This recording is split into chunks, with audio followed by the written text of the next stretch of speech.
안녕하세요. 박정훈입니다. 제가 본 전병국 성폭행 사건이라고 하는 주제로 세 번의 만남 이야기를 좀 하려고 합니다. 첫 번째 만남은 아즈카라의 은혜라는 제목으로 제가 전병국 목사님을 실물로 처음 본 게 2009년 8월 21일 제가 일주일간 뒤져봤어요. 이렇게 사랑의 교회에서 열린 그 제2의 기독국적인 날 행사했는데 그때 이제 오정현 목사님하고 아주 절친인 전병국 목사님이 고린도전서 11장 23절에서 26절 성만찬 말씀을 가지고 이야기를 했는데 제목이 아즈카라의 원리였습니다. 어떻게 이야기를 했냐면 은혜에 대한 세 가지 접근 방법 또는 의의가 있는데 아즈카라적인 접근 방법을 소개하겠다. 아즈카라는 기억, 기념, 생각으로 해석될 수 있고 레이기스에 기술된 이스라엘 민족의 5대 제사 중 소제만이 곡식을 불에 태워 바치는 것이었는데 곡식 한 푸대를 드리면 제사장이 그 중에 한 움큼만 집어서 불에 태우고 나머지는 제사장이 가져가서 양식으로 사용하는데 이때 하나님은 한 푸대 다를 드린 게 아니라 한 푸대 중에 한 움큼만 드렸음에도 불구하고 그 한 움큼을 받으시고 한 푸대 곡식 전체를 받으신 거로 용인하신다. 이거가 바로 은혜다. 이렇게 말씀을 하셨어요. 그래서 지금 작은 일부분이라도 지금 이 순간을 제대로 드리면 하나님은 그것을 전체로 받아주신다. 비록 일순간 일부분을 드리더라도 그것을 제대로 마음과 뜻을 다하여 드리면 전체를 드린 것을 인정하고 전체와 똑같이 받아주신다. 이게 바로 그 한 움큼 그 작은 것을 기억하시는 하나님의 은혜다. 그렇게 이야기하시고 뭐 삼손 이야기나 십자가상의 한 강도의 고백이나 어떤 장로님의 인종예배 사례나 야곱 등을 사례로 들어서 적용을 하길 하나님과의 관계, 나 자신과의 관계, 이웃과의 관계를 들어서 적용을 했습니다. 제가 이렇게까지 자세히 기억하고 있었겠어요? 기억을 못했겠죠. 그날 은혜를 받아가지고 메모를 열심히 했더라고요. 제 일지를 보니까 일지에 이게 다 기록이 돼 있더라고요. 생각하는데 특히 이제 대형교회 목회자와 관련해서 담임 목사한테는 잘난 남자 여자들만 다가온다. 쉽게 밥을 살 수 있고 초청할 수 있는 세상에서 돈 있고 떳떳하고 인정받는 분들이 다가온다. 그들의 인적 장막에 둘러싸이면 썩어 들어갈 수밖에 없다. 그래서 결국은 목회자가 평신도들 특히 세상의 눈으로 보면 병들고 못나고 가난한 분들을 의도적으로 찾아가야 된다. 특히 이제 불교 신자 사례를 들면서 나는 동업자인 기독교 쪽 TV는 잘 보지 않고 오히려 불교 방송, 카톨릭 방송을 잘 보는데 나에게 전율을 준 이야기가 있다. 이게 원래 약간 유명한 이야기인데 평생 한 분의 스님을 동자승 스칠부터 모시던 보살님, 여자분이에요. 스님은 아니죠.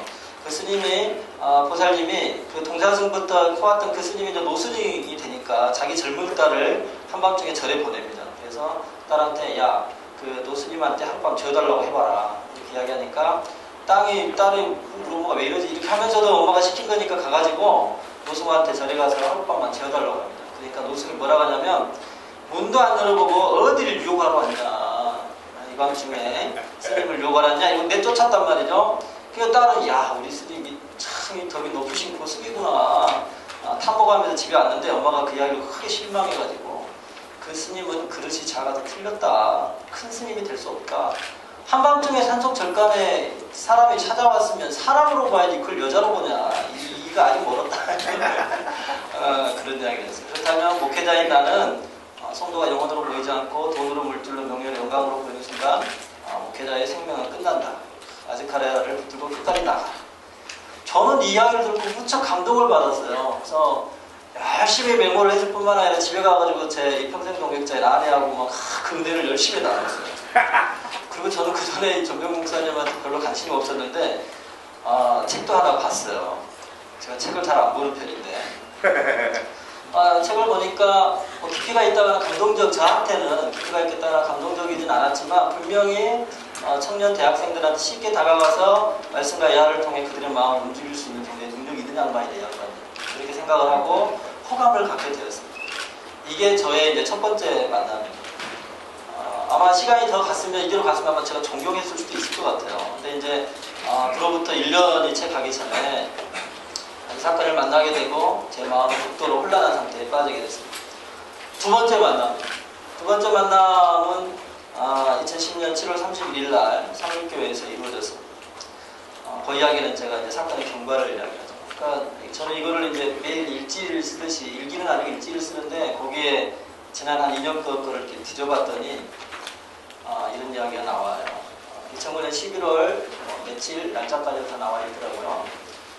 삼일교회 리더 중에 하나이자 정명훈 목사님의 측근이라는 건 평소에 이제 그 그룹이 있더라고요. 저는 삼일교회 잘 모르는데 아마도 애들이 그렇게 따라다니는 그룹이 있더라고요.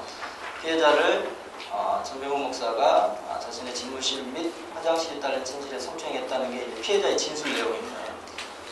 이때 조심스러운 거는 피해자의 진술과 언론의 취재, 또 피해자와 PD가 가져온 이제 자료를 보고 추정하는 거기 때문에 이게 이제 그보다 큰 일이 벌어졌을 수도 있고 좀 작은 일이 벌어졌을 수도 있어요. 그거는 여러분들이 이제 인정하시고 그런 일에 충격을 받은 피해자가 이제 교회를 떠나게 돼요. 성교를 떠나가지고 이 교회 저 교회 이제 돌아다니다 하소연을 하는데 그 중에 어떤 리더, 친한 리더한테 이야기를 해요. 이런 일이 있으면 뭐 어떡하면 좋겠냐. 목사님을 형사하고 할 생각은 없지만 이런 일이 다시 있으면 안 된다. 그전에도 좀 이거보다는 작지만 하여튼 여러 가지 일이 있었지 않냐 이렇게 이제 이야기가 됐는데 그 중에 어떤 리더가 전명훈 목사 사모한테 이야기를 한 것 같아요. 그러니까 사모가 이제 우울증이 오고 약을 먹기 시작하고 이렇게 되는 거죠. 그 친구가 이제 여러 친구들이 그런 이야기를 들은 중에 친구가 이제 PD한테 이야기를 하고 PD가 취재를 해보는 거 이게 진짠가? 그 양반도 이제 크리스찬이었는데 그래서 이제 상당히 좀 오랜 기간 동안에 복수, 그러니까 여러 명이 한 명이 아니라는 거죠.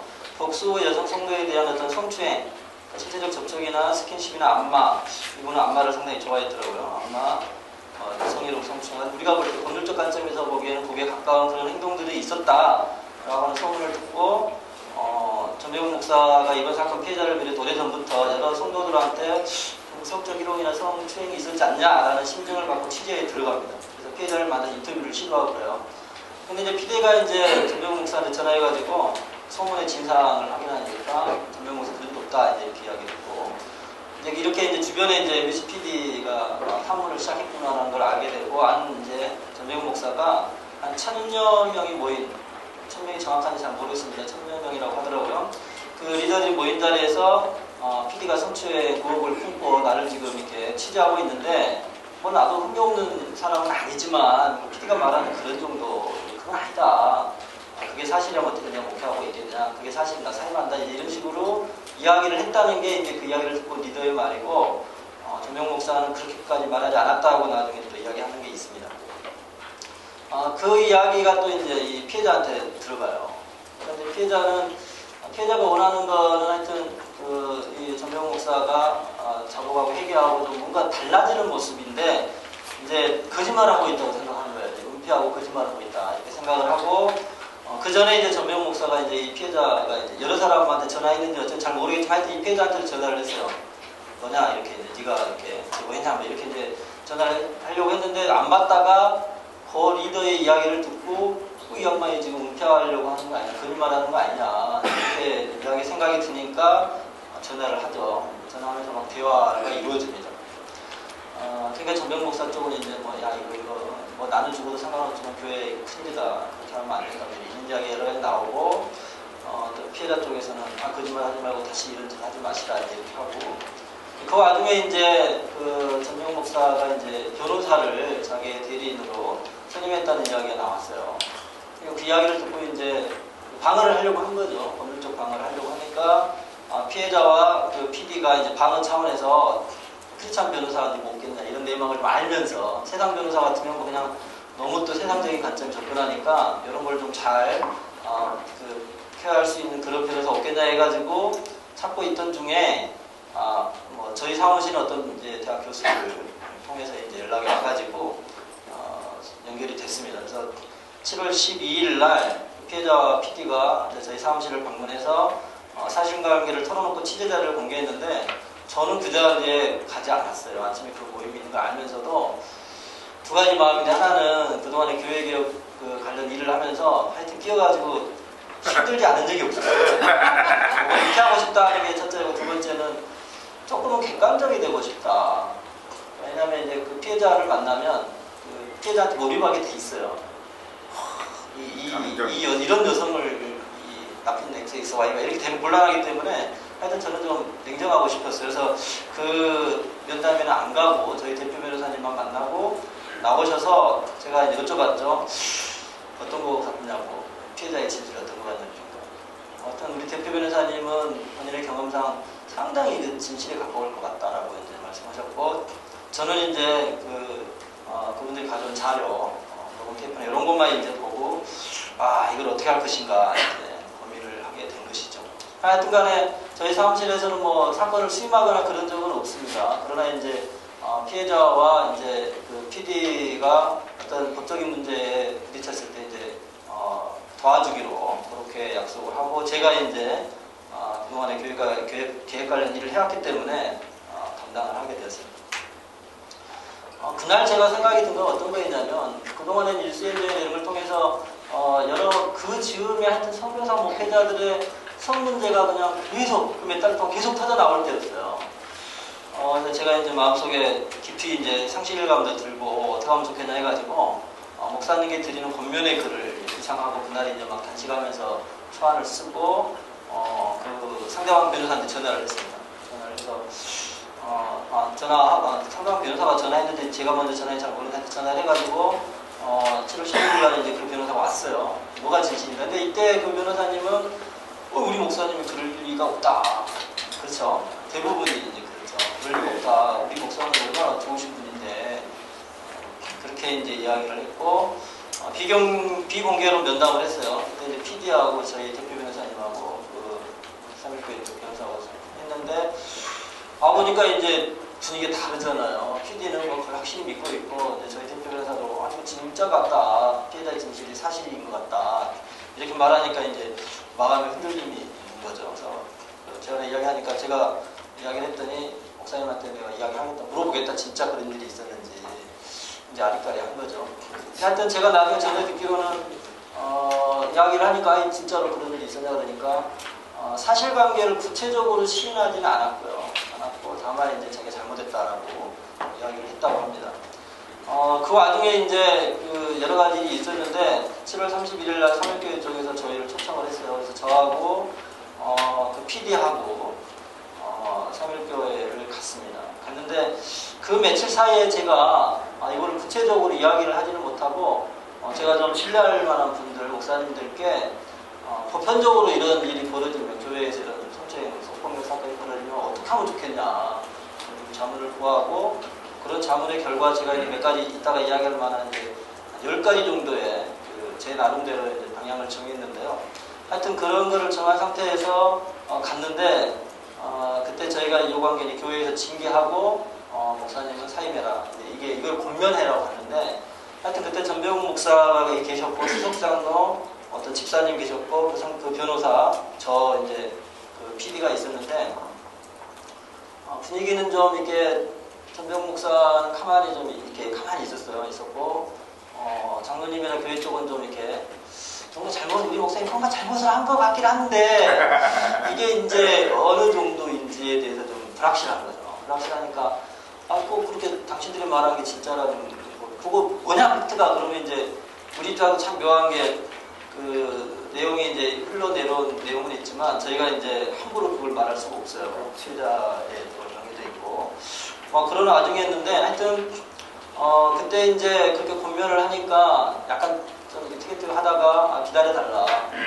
7월, 8월이 아마 이제 제 3.1교회 잘 모르지만 그 청년들 해외 단기 여행도 그 성교독하고 일이 많답니다. 일이 많고 목사님도 여기저기 가셔야 되는데 이미 막 돌아다니고 있는데 여기서 어떻게 이런 일을 하냐. 그러니까 8월 말까지 기다려달라. 그래서 저희가 8월 말까지 기다리기로 PD하고 저는 이제 그럼 우리는 그때까지는 기다려주겠다. 대신에 징계와 사임의 문제를 확실히 해달라 이렇게 했는데, 그리고 저는 이제 기다렸는데 상황이 그다지 좋지 않았어요. 기대했던 상황이 오지 않았어요. 계속 시간은 지나가고, 그래서 제가 이제 신조가 목사님께 드리는 권면의 글이라고 하는 것을 뭔가 상황에 싣고 그 즈음에 8월 초에 이제 그 뉴스엔조이에서도 이제 그걸 어떻게 알고 이제 전화가 왔는데, 하여튼 8월 말까지 기다려 달라고 저를 부탁을 했고, 하여튼 8월 말이 됐는데 이 별다른 뭐가 없는 거예요. 없어서 이거 어떻게 해야 되냐 할 때 9월 달에 제가 이제 돼가지고 전화를 했어요. 그 약속을 했잖냐, 뭔가 결론을 사임하고, 그러니까 저희는 이제 자정의 기회를 그때까지 준비한 거죠. 그런데 이제 그때 3.1교회 상황에 대해서 그 정병 목사가 한 달 정도 설교를 안 했어요. 그러니까 8월 초쯤부터, 그러니까 7월 31일 날 갔을 때 다음 주부터 설교 안 한다 했더니 좀 복잡한 내막이 하여튼 한 달가량 설교를 안 했는데 한 주에 평균 1,000명씩 빠져나간다. 수가 쪼고 있다. 뭐 이러고 신입 그 교인들 별로 옛날보다는 적게 들어오고 뭐 이런 여러 가지 이야기하고 8월 31일 날 전병훈 목사가 제가 전에 들은 이야기입니다. 사임계를 당회에 제출하고 기도원으로 떠났다. 당회에서는 사임계를 일단 보류하고 6개월 근신, 3개월 설교금지, 6개월 수찬정지 징계 결정을 할 거고 성도들한테 발표 방식이나 날짜는 결정하지 못했다. 라고 하는 이야기를 전해 들었어요. 그리고 이제 그 상황에서 이제 그 다른 한쪽에서는 이 목사님을 선배 목사들이 좀 이렇게 멘토링을 해서 좀 치유를 해야 되지 않느냐 이런 이야기를 해가지고 그런 시도가 한 번 있었고 그런 시도를 선배 목사님이 했다고 합니다. 교회 관계자 만나서 전 목사가 피해자와 공동체 사과하도록 하고 교회 사임하고 적어도 1년 동안 상담과 치료를 통해서 완전히 회복한 다음에 뭐 여기든 딴 목회지로 복귀하도록 하고 전 목사가 없는 동안에는 설교자도 보내주겠다 우리가 이런 이야기를 했는데 하여튼 그 제가 전에 듣기로는 장로들이 보겠다고 그러는데 그 내막은 잘 모르겠어요. 누구의 뜻에 의해서 그보다 된 건지 잘 모르겠는데 그 후로도 좀 복잡한 이야기가 있고 이걸 뭐 저보다 더 잘하는 분도 계시겠지만 하여튼 결과적으로는 전 목사나 교회 쪽에서 거부됐던 건 맞습니다.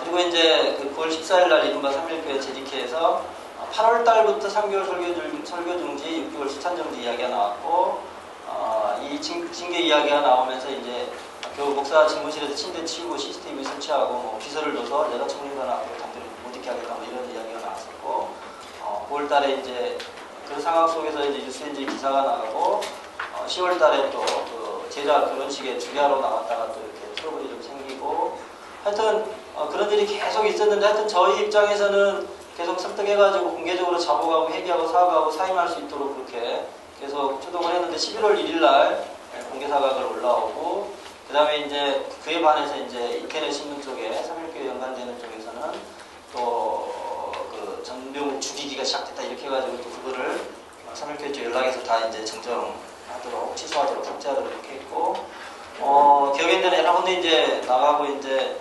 12월 달에 이제 목회자 성립을 어떻게 할 것인가 포럼이 벌어지고 12월 달부터는 이제 블로거들하고 3.1교회 싸움이 시작되고 그래서 제 입장에서 하여튼 그 여러 가지 뭐 좀 상충되는 이야기는 있었지만 쌍방이 하야할 수 있도록 그렇게 준비를 하고 하여튼 초기에는 전체적인 이야기를 드리면 초기에는 전병 목사가 사임의 의사를 표시하겠다는 이야기를 전해 듣고 내부 자정에 의해서 해결될 거로 예상하고 8월 말까지 기다리면서 언론 보도 자제했는데 9월에 징계와 실제 사임과 관련 문제가 발생했죠. 경징계에다가 뭐 안식 준다 이래가지고 언론의 보도에 시작되고 결국 당회원 전체에 알려지면서 아마 제가 보기에는 일부 당회원들이 정보를 좀 이렇게 좀 이렇게 많이 알고 있다가 나머지 당이 서서히 알려지게 되니까 피해자한테 직접 물어보자 이렇게 된 것 같아요. 그래서 피해자가 직접 당회에 와서 질문을 했어요.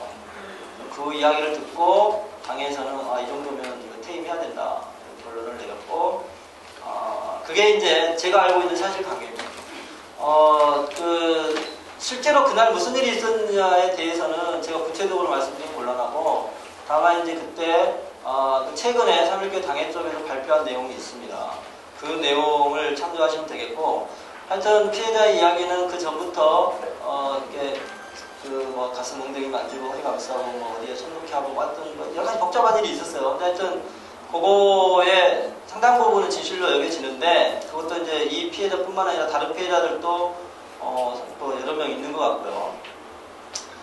그거는 제가 이제 뭐 구체적으로 말씀드리지 않겠습니다. 피해자도 장르를 생각해야 되기 때문에 제가 이제 그 피해자의 진술이나 피해자와 전병 목사와의 전화 통화 내용, 그 밖에 PD 치료 내용을 볼 때 내린 결론 10가지 하나는 피해자의 진술의 신빙성이 대단히 높아 보인다는 거였어요.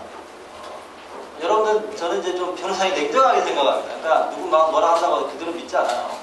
사실 거짓말하는 사람도 많고요. 근데 그분들이 제출해 놓은 자료를 볼 때 특히 그 전 목사와 통화 내용을 보고 전 목사의 어떤 그 언어 표현 이런 걸 볼 때 상당히 신빙성이 높다. 두 번째는 행위의 내용 정도는 아까 말씀드린 정도로 그 당회에서 발표했던 그 정도가 맞는 것 같다. 근데 솔직히 이것도 부정화갈 수 있어요. 왜냐하면 성폭력 피해자 같은 경우에 두 가지 경향을 보이는데, 하나는 좀 이렇게 과하게 말하는 경향을 보이는 피해자가 있는 반면에, 그거는 주로 형사사건에 연루되면 형사사건의 처벌을 강하게 받기 위해서 강하게 이야기를 합니다. 근데 형사처벌에 연루되지 않으려고 형사고소 안 하려는 사람들은 오히려 줄이는 경향이 있어요. 특히 이제 결혼했거나 결혼을 안 했거나. 왜냐하면 본인의 장래와 관계가 되기 때문에. 그래서 더 중한 일이 있었는지 경한 일이 있었는지는 알 수 없지만 피해자의 진실이 거의 사실에 가깝다라고 저는 개인적으로 생각을 했습니다. 세 번째는 그 과정에서 물리적인 강제, 뭐 때렸다거나 이런 거 물리적 강제나 또 강력한 거부는 없었어요. 없었으나 이러한 종류의 성폭행 사건의 정황상 이거를 법률적으로 보더라도 성폭행, 성추행으로 볼 수 있다라고 하는 게 제 결론이었고, 네 번째로 만약 사건 직후에 고소고발이 있었으면 전병훈 목사는 형사처벌을 받았을 가능성이 매우 높다 라고 봤고, 다섯 번째로 피해자는, 그런 피해자는 어떤 생각을 하고 있었냐, 전병훈 목사를 형사처벌 받게 할 의도도 없고 교회에 피해를 줄 의도도 없지만 전병훈 목사가 회중 앞에서 자복하고 회개하고 용서를 구하고 치유되기를 소망하고 다시는 이런 짓 하지 마라, 다른 자녀들도 좀 비슷하게 한 거 있지 않냐, 이렇게 이제 했고, 본인 또한 본인 자신도 너무 힘들었기 때문에 치유를 받기를 원했습니다. 여섯 번째로 전병훈 목사는 그동안 복수, 여러 명의 여성 청년 성도들과 가벼운 신체적 접촉에서부터 시작해가지고 성인원적 바로 안마, 단둘이 손잡고 침대에 누워있기, 뭐 이렇게 이 사건에 이르기까지 수차례 성범죄를 저지른 것으로 보여요.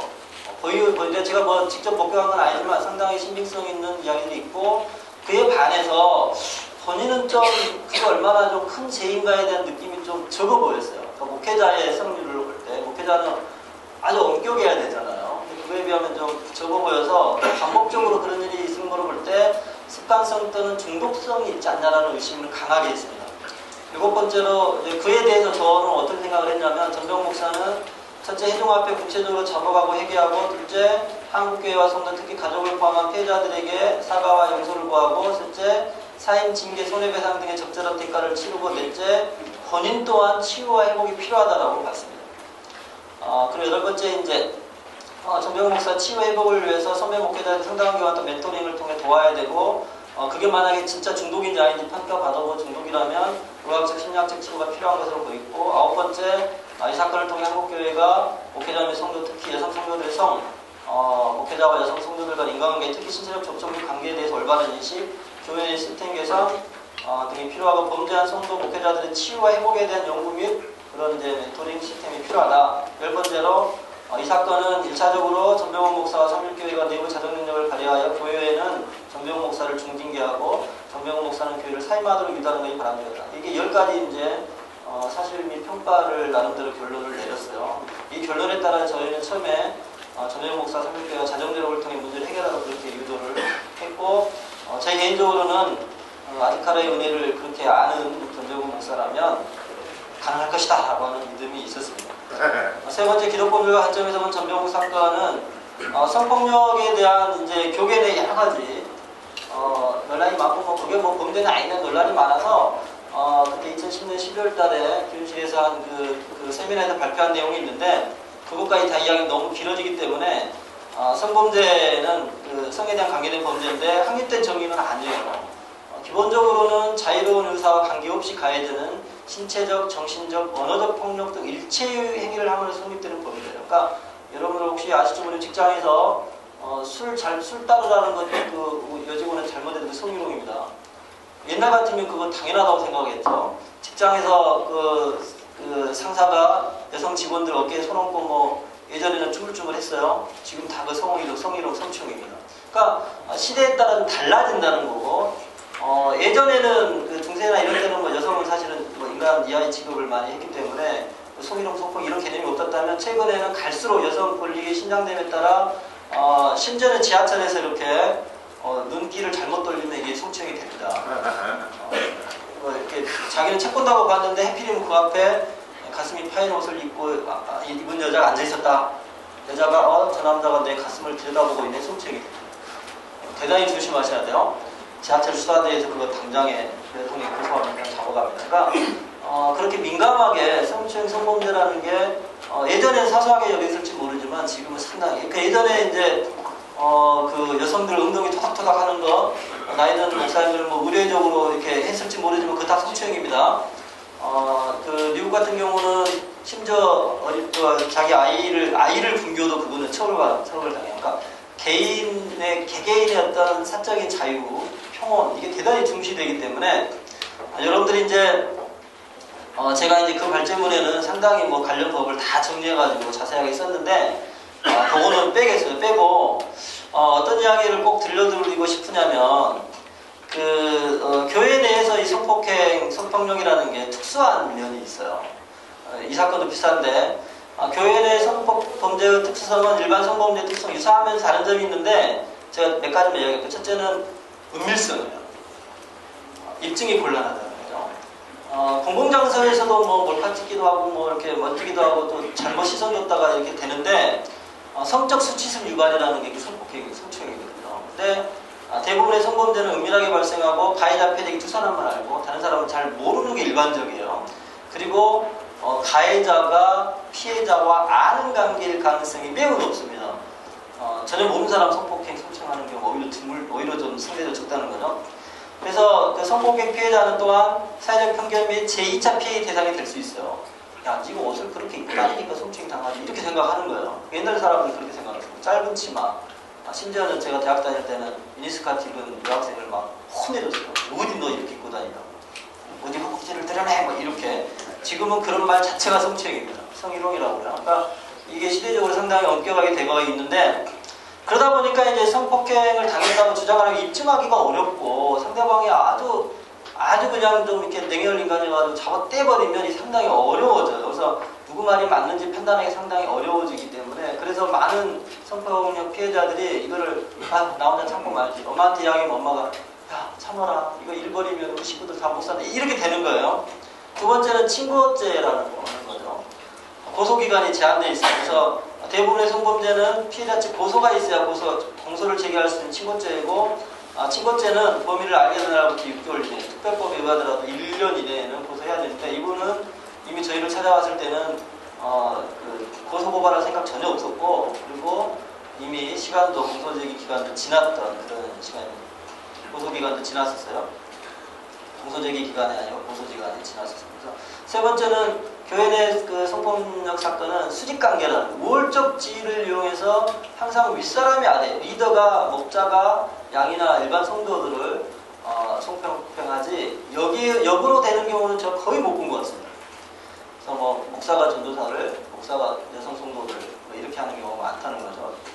목회자는 마치 성도가 자기의 영적인 자녀인 것처럼 접근하고 영적인 상사처럼 수직적인 유교 질서를 가지는 경우가 허다하기 때문에 존경심이 크면 클수록 지배력이 강해져서 실제로 목회자의 성범죄 피해자의 진술을 들어보면 사랑하는 자매, 목사님이 오늘 사역하러 너무 힘들어요. 그런데 우리 자매가 옆에 있어 너무 유한이 돼요. 목사님 안마 좀 해줄래?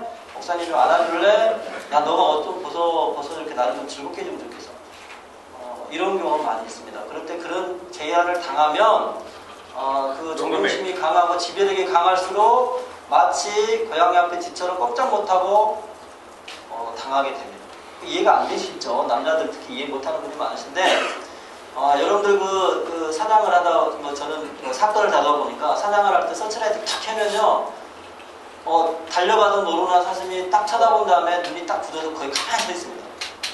그거와 똑같아요. 그러니까 목사님이 해줄래? 그러면 그게 뭐 판단 능력이 없어지는 거예요. 순간적으로 자기가 존경했던 자기를 이렇게 정신적으로 지배했던 내 아버지 같은 분이 뭐 좀 해줄래 하게 되면 뭐 이렇게 손잡고 손만 잡고 누워 있자 그러면 뭐 잘하는 뭐 오빠 믿어 이거 안 믿잖아요. 요즘에는 목사님이 그렇게 분노보다 이렇게 되거든요. 그러니까 그런 게 다 이제 문제가 되는 이야기인데 그런 핑계를 대면서 성적인 접촉을 시도하고 평상시라면 다른 사람이었으면 당연히 그거에 쓸 성적 행위라도 목회자가 요구하면 모든 이성이 마비되면 꼼짝 못하고 순종하는 되는 경우가 많고 이 사건도 그런 케이스예요. 이 사건에서 약간의 거절하는 말이 있긴 있었지만 하여튼 상당 부분은 그냥 멍한 상태에서 보는 일이란 말이죠. 또 행위가 끝난 뒤에도 다른 사람한테 이야기 못하도록 영적인 분위로 야 내가 너 사랑하는 거 알지? 이거 뭐 나는 괜찮은데 뭐 절대 교회 큰일 난다, 한국교회 망한다, 그런 이야기 한단 말이죠.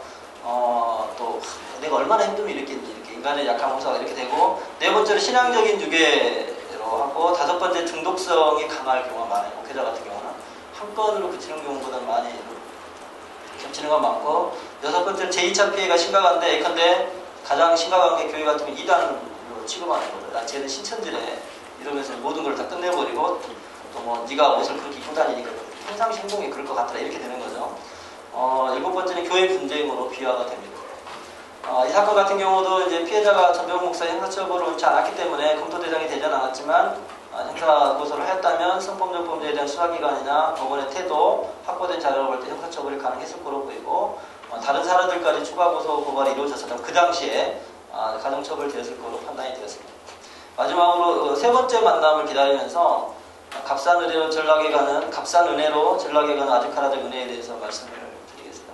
제가 뭘 많이 적어오긴 했는데, 나머지는 여러분들 혹시 본관 상황이나 뉴스엔더에 제가 올린 실조각 목사님께 드리는 권면의 글, 이게 이제 여러 사람 때문에 했지만 이 구체적으로는 전병 목사님 건을 놓고 제가 권면을 했던 건데, 한 가지만 제가 추가하겠습니다. 이 사건을 보면 제가 처음에 첫 번째 만남, 두 번째 만남 하면서 이제 혼란에 빠졌던 이유는 그동안 경험했던 대형교회 목회자들의 성, 돈, 권력, 명예 등과 관련된 문제 때문에 그런데, 왜 그들은 그런 범죄를 하는 와중에도 설교를 하거든요. 은혜를 받아요. 문제는 거기에 있습니다. 교회가 붕해요.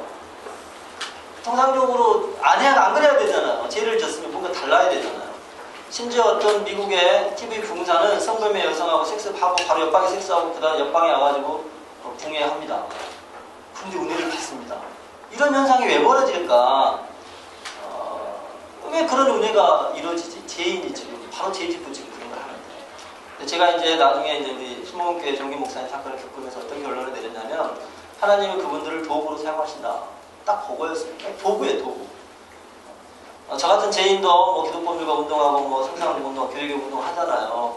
제가 흠이 없기 때문에 그렇게 했습니까? 그것보다는 하나님 예수 그리스도의 보혈의 피로 하나님께서 당신의 일꾼으로 사용하시기 때문에 가능한 거죠. 그러니까 이른바 잘 나가는 부흥하는 교회 목회자가 범죄한 경우에 대해 똑같이 이야기할 수 있어요.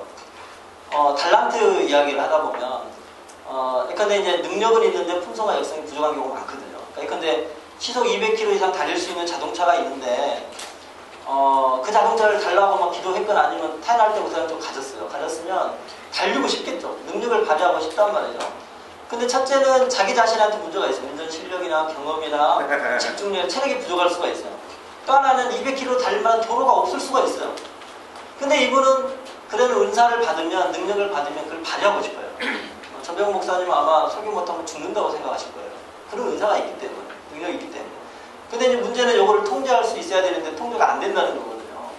그래서 저는 이제 그래서 그런 점에서 도덕이나 품성이나 영성을 길러야 되는 거 아닌가, 그런 이야기를 하고, 마지막으로 권면을 드릴 거는 제발 좀 전병 목사님이 본인과 주변 인물들끼리만 이제 다 대충 해결됐으니까 새로 시작할 수 있으니까 개척해도 된다고 생각하지 마시고, 지금이라도 선배 목사님들 멘토링 받으시면서 치유와 회복을 맛보시기 바라고, 크든 작든 간에 목사님의 성적인 행동으로 인해 상처 입은 자매들한테 공개적으로, 구체적으로 진정성 있게 사과하고 용서를 구하시고, 그와 관련해서 필요하다면 정신적, 심리적 치료도 받으시고, 제가 제3의 만남을 기대하는 거는 모르겠어요. 제 경험상 희박할 가능성은 적어 보이지만, 머지않은 수년 내에 더욱더 큰 능력과 품성과 영성을 갖추고 대중 앞에 나타나시기를 기대합니다. 하여튼 그 과정에 많은 거쳐야 할 절차가 있겠지만, 그 과정을 잘 극복하는 케이스가 한 건이라도 좀 생겼으면 좋겠습니다. 우리를 사랑하시어 한 꿈의 헌신만으로도 큰 은혜를 베푸시는 하나님의 크신 사랑, 아즈카라의 은혜를 너무나 값싼 은혜로 변질시키는 그런 행동을 하지 말아주셨으면 좋겠습니다. 다른 건 잘 모르겠지만 당신이 여성 청년 성도들에게 범한 성적인 범죄와 그로 인해 가족과 피해자들에게 준 상처와 삼일교회를 비롯한 삼일국교회 성도에게 준 크나큰 실망과 그 무엇보다도 하나님 앞에 받아줄 수 없는 이 참담함을 생각하신다면 이렇게 빨리 목회 현장으로 돌아오는 것은 더 큰 제약이라고 생각됩니다. 마지막 심판날에 아무리 능력 있고 부흥하고 홍대 생교가 잘될지 어떨지 알 수는 없지만, 그렇다 하더라도 그분이 오른편의 선자가 될지 왼편의 선자가 될지 우리는 알 수가 없습니다. 그냥 도구로 쓰임받아서 버림을 받을지 진짜 하나님의 목자가 될지 알 수가 없습니다. 자기 확신을 경계하면서 더욱 낮아져서 마지막 그날까지 주님 말씀대로 살아가기를 기대할 뿐입니다. 너무 길었죠. 죄송합니다. 감사합니다.